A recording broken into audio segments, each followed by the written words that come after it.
जय हिंद दोस्तों, देखें इस वीडियो को लाइक करना मत भूलिएगा और हमारे चैनल को जरूर सब्सक्राइब करिए, इससे हमारा मनोबल बढ़ता है। एंड जर्नलिस्ट भी मैं कहूंगा, वैसे डिफेंस एनालिस्ट है मेजर गौरव आर्या साहब। मेजर साहब, thank you very much for joining the show. Thank you. Major साहब, एक तो चीजें तो बहुत सारी हैं, लेकिन नरेंद्र मोदी जी का स्टेटमेंट वैसे काफी अरसे बाद हमने सुना, उनके हवाले से कश्मीर के हवाले से उन्होंने बात की। पाकिस्तान ने उस पर रिएक्शन शो किया है कि मसला कैसे हल हुआ। हम यहाँ पे बैठे हुए और मोदी जी कह रहे हैं कि मैंने मसला सॉर्ट आउट कर लिया। क्या कहेंगे कि ये वाकई ऐसा है या फिर ऐसा है जैसे पाकिस्तान में था? थैंक यू फकर साहब, अपनी शो पे बुलाने के लिए बहुत बहुत शुक्रिया आपका, धन्यवाद आपका। मैं आपको बताता हूँ किस कॉन्टेक्स्ट में मोदी जी ने बात करी है। जी जी। देखिए, पाकिस्तान के हिसाब से कश्मीर का मसले का हल कुछ और है जब पाकिस्तान ये मानेगा कि कश्मीर का मसला हल हो चुका है, और हिंदुस्तान के हिसाब से कश्मीर के मसले का हल कुछ और है जब हिंदुस्तान ये माने कि कश्मीर का मसला हल हो चुका है। अगर हम दोनों एक ही चीज मानते तो फिर यह मसला 75 साल पहले हल हो चुका होता है।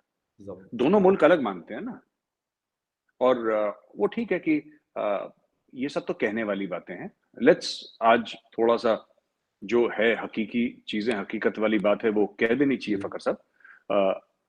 पाकिस्तान का अक्सर ये कहना है, पाकिस्तान का मौजू है कि जो यूनाइटेड नेशंस रेजोल्यूशंस हैं वो होने चाहिए। जी बिल्कुल। ये स्क्रीन सेवर है, असली सॉफ्टवेयर कुछ और है। असली सॉफ्टवेयर ये है कि पाकिस्तान चाहता है कि पूरा का पूरा कश्मीर पाकिस्तान बन जाए, साफ सीधी बात है। और भारत चाहता है कि पूरा पूरा कश्मीर जो है, जो पीओके है, जिसको आप लोग आजाद कश्मीर बोलते हैं, जी वो भारत में हो जाए। कहानी खत्म हो गई। दैट एक हम पहले इस चीज को मान लेते हैं, ठीक है। वो यूएन रेजोल्यूशंस में ये बोला, ये सब ऊपर वो अटपटी चीजें हैं जो 75 साल से रेजोल्यूशन नहीं हो पाए, वो तो क्या होंगे। मोदी जी का ये मतलब है कहने का कि कश्मीर का मसला हमारे लिए था क्या। कश्मीर के मसले के दो तीन फेसेट्स हैं इंडिया के लिए। पहला फेसेट टेररिज्म का है जी। दूसरा फेसेट, या आप पहला ले लीजिए, टेरिटरी का है जो पाकिस्तान के पास है। दूसरा फेसेट टेररिज्म का है, और तीसरा फेसेट जो है वहां पे लैक ऑफ डेवलपमेंट और पॉलिटिकल इंस्टेबिलिटी का है। और चौथा फेसेट आप ये कह सकते हैं कि वहां पे जो लोग थे उनको उनके हकूक नहीं मिले। जो पहाड़ी थे, जो डोगरा थे, वहां पे दलित थे, वहां पे बौद्ध थे, वहां पे गोरखे थे, वहां पे डोगरा, कई सारी कम्युनिटीज हैं जिनको अपना हक नहीं मिला उनका। तो ऐसे 3 4 5 फैक्टर्स हैं कश्मीर की समस्या के, छोड़ के पीओके वाला मोदी जी ने सारा का सारा सॉर्ट आउट कर दिया। अब आप देखिए ना, मैं आपको चलता हूं इसमें पाकिस्तान की वो जरूरत नहीं कि पाकिस्तान की कोई दखल अंदाजी हो या पाकिस्तान की राय हो। इसमें मोदी जी ने क्या करा कि 370-35 से हटा के कॉन्स्टिट्यूशनली कश्मीर को भारत का हिस्सा, जो एक मन में हर समय शक रहता था लोगों के कि नहीं हमारा स्पेशल, क्या स्पेशल स्टेटस है, किसी का कोई स्पेशल स्टेटस नहीं है। देखिए, और मुझे लगता है कि कश्मीर के लिए अच्छा है। क्यों अच्छा है, मैं आपको बताता हूं। ये कैसा स्पेशल स्टेटस है जो कश्मीरी को उसका हक नहीं दे पाया, उसके यहाँ खून खराबा हो रहा है, ठीक है, उसके बच्चे को तालीम नहीं, उसकी सड़क नहीं, उसको उसकी सेहत का ख्याल नहीं। तो ये जो 370-35 था फकर साहब, ये दो तीन फैमिलीज ने, दो तीन खानदानों ने, जैसे कि मतलब मुफ्ती खानदान है एक, अब मैं आपको बताता हूँ, या फिर अब्दुल्ला खानदान है, ये लोग बहुत पावरफुल फैमिलीज हैं कश्मीर की।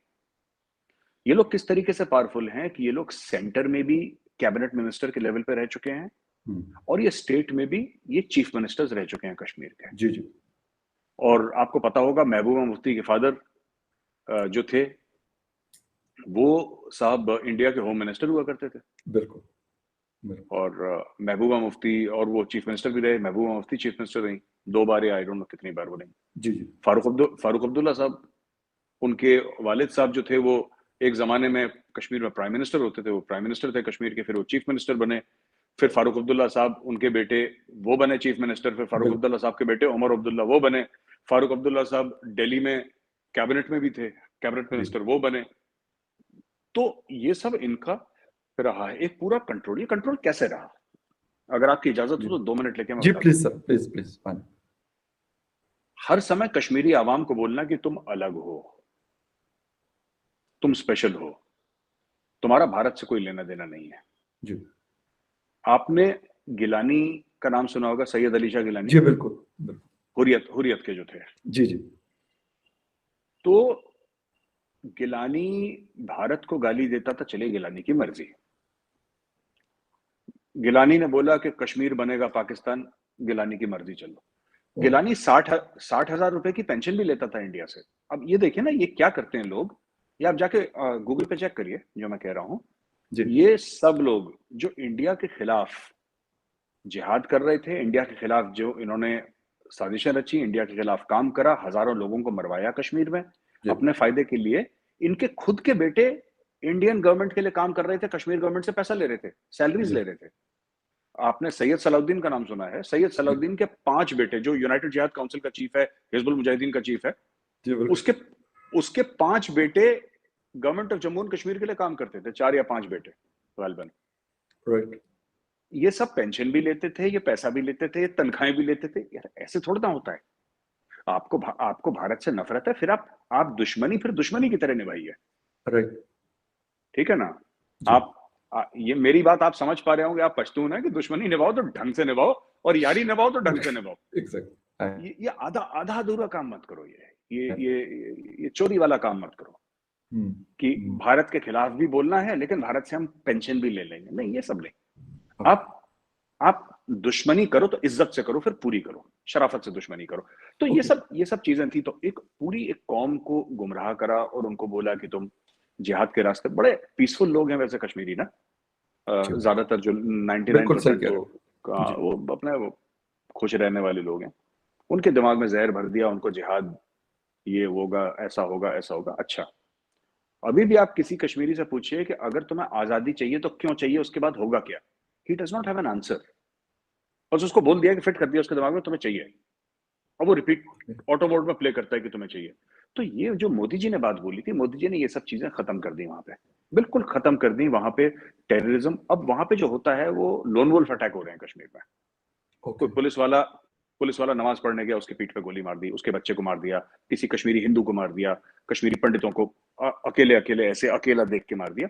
पर जब हम कहते हैं कि टेररिज्म कम हो गई, हमारा ये मतलब है हम टेरर अटैक कम हो गए नहीं है।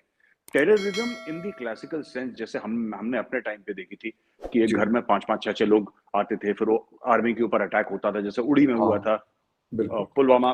ये सब चीजें जो है वो काफी हद तक जो है वो कम हो गई, और स्टोन पेल्टिंग ना के बराबर हो गई। तो ये सब चीजें खत्म हो गई, और टूरिज्म 1.25 करोड़ टूरिस्ट गए हैं वहां पे। बिल्कुल मेरे साहब, बिल्कुल यही बात रिपोर्ट्स वगैरह और मुख्तलिफ किस्म की न्यूज़ वेबसाइट्स पे ये खबरें आ रही होती हैं। अच्छा, महबूबा मुफ्ती साहिबा के हवाले से मैं एक खबर पढ़ रहा था कल परसों। मतलब वो पहले सीएम रह चुकी है, 1 या 2 दफा उनके फादर जो है आप लोगों के इंटीरियर मिनिस्टर रह चुके, बहुत एक की पोस्ट पे रहे। अब कहते हैं कि शायद मोदी जी या बीजेपी के लोग उनको एज ए एंटी इंडियन ले रहे हैं, हालांकि ऐसा था नहीं। क्या वजह ऐसी हुई कि अपने आप को जिंदा रखने के लिए वो ये सारा कुछ कर रही हैं, या कुछ और वजूहत है इसके पीछे? आप इनके बयान देख लीजिए, जब ये पावर में होते हैं, जब ये पावर में होते हैं, तो जब ये पावर में होते हैं फखर साहब, ये लोग भारत की तारीफ करते हैं, भारत के कॉन्स्टिट्यूशन की तारीफ करते हैं। ये फारूक अब्दुल्ला साहब का आप जाके यूट्यूब में चेक करिए, उन्होंने राम का भजन गाया है, प्रभु श्री राम का। उन्होंने प्रभु श्री राम की तारीफ में एक भजन गाया है, आप जाके चेक करिए ना यूट्यूब में, अपने जो आपके देख रहे हैं व्यूअर्स। और भारत में मैं मर जाऊंगा, और मेरे यहाँ पे मेरे जो बुजुर्ग हैं उनकी खाक इसी मिट्टी में मिली है, ये सब जो हिंदी फिल्मों के डायलॉग हैं सब मारे उन्होंने। जैसे ही ये लोग सत्ता से हटते हैं, पावर से हटते हैं, ये ऑपोजिशन में जाते हैं, या इनके हाथ में पावर नहीं रहता, तो फिर ये लोग पाकिस्तान से बात कर लो और वहां से बात कर लो, और ये जो टेररिज्म कर रहे हैं, हमारे ही बच्चे हैं, भटके हुए हैं, जो पत्थरबाज हैं, जो संगबाज हैं, वो तो ये सब, ये देखे दोगले लोग हैं। बीजेपी को बात समझ में आ गई, बीजेपी ने पकड़ के इनको जेल में डाल दिया। ठीक है, 2-2, 3-3 चीफ मिनिस्टर एक साथ जेल में थे, और साल 1.5 साल रहे। अब महबूबा मुफ्ती की पूरी सियासत ट्विटर पे रह गई है। बिल्कुल, पूरी की पूरी सियासत सिर्फ ट्विटर पे रह गई है महबूबा मुफ्ती, और कहीं महबूबा मुफ्ती नहीं, और महबूबा मुफ्ती दोबारा इलेक्शन नहीं लड़ पाएगी। She is gone. दिल्ली की मर्जी होगी तो अगले 10 साल तक वहां पे प्रेसिडेंट जरूर रहेगा।